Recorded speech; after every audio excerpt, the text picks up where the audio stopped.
Afghan President Ghani relinquishes power, Taliban form Interim Govt.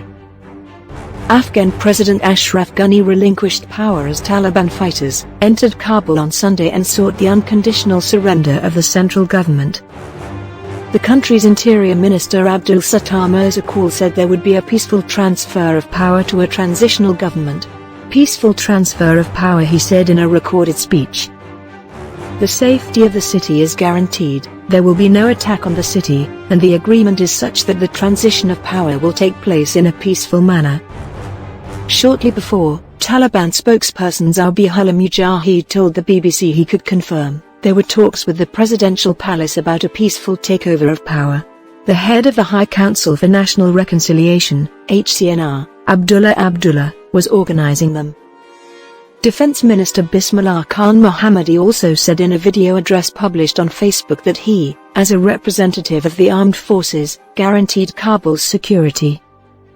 He said it was known that President Ashraf Ghani had met with domestic politicians, and had given them the responsibility to form an authoritative delegation to travel to Doha on Monday to reach an agreement with the Taliban on the Afghanistan issue.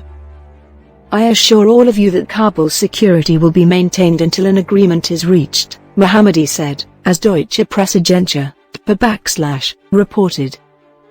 Ghani urged government forces Sunday to maintain security in Kabul, after the Taliban paused their sweeping advance on the outskirts of the capital, causing widespread panic.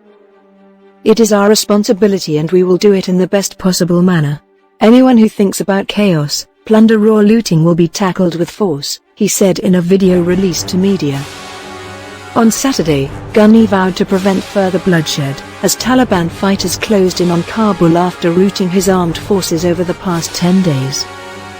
In a recorded address to the nation, Ghani said he wanted to stop the violence as a historic mission. As a historic mission, he said, appearing somber and sitting before an Afghan flag. The president gave no hint he would resign or take responsibility for the calamitous military collapse, but said the armed forces could be remobilized and consultations were taking place to try to help end the war. He offered few specifics on what his administration was planning, with government control over Afghanistan all but collapsed, but the presidential palace later said in a statement that a delegation with authority should soon be appointed by the government and be ready for negotiation.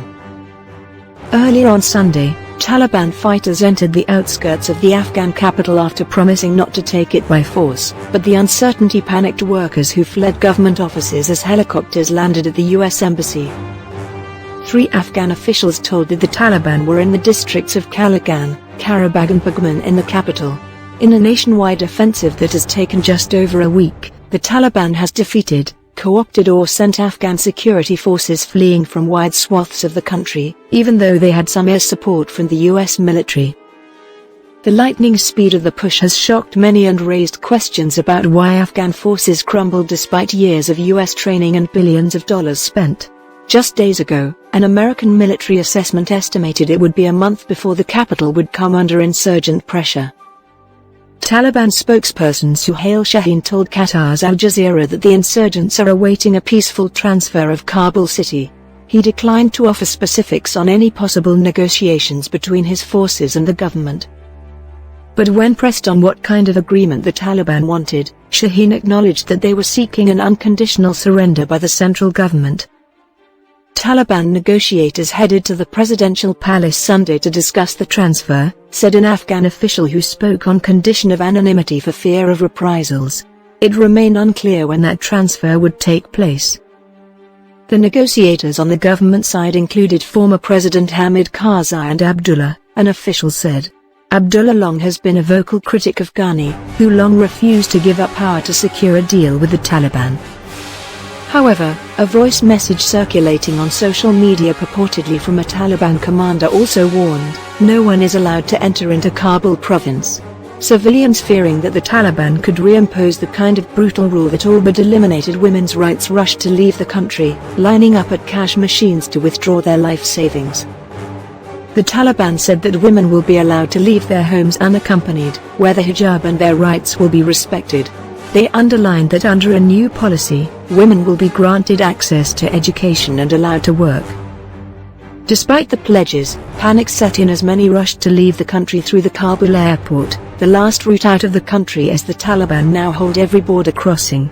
Rapid shuttle flights of Boeing CH-47 Chinook helicopters near the embassy began a few hours later after the militants seized the nearby city of Jalalabad. However, wisps of smoke could be seen near the embassy's roof as diplomats urgently destroyed sensitive documents, according to 2 American military officials who spoke on condition of anonymity because they were not authorized to discuss the situation. The smoke grew heavier over time in the area, home to other nations' embassies as well. Sikorsky UH-60 Black Hawk helicopters, which typically carry armed troops, later landed near the embassy as well. At least one attack helicopter could be seen overhead as helicopters launched flares to distract possible missile fire.